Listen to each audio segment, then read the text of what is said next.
wallahi ban son an sa maka ba. Sai na shiga gidanka sai na ga ashe kai yaro ne dan karami. Ba wai ka sha nono bane ya ishe ka. Idan ka buƙaci nono ba laifi bane. Irin ku ne masu ƙananan renin nan. Wayanda da ba din gado ya karye ba da na haifi irin ku dubunnai.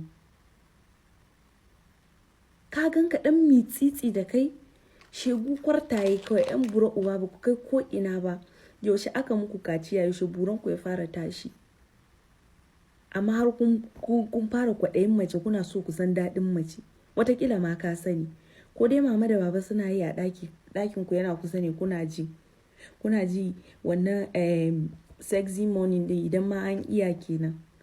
Saboda wasu ihu suke wayo me wayo. Idan abin da kake ji kenan ba abin da ya kamata ka ji ba. Maganar nono kuma kwalelanka, ka gani kwalelanka.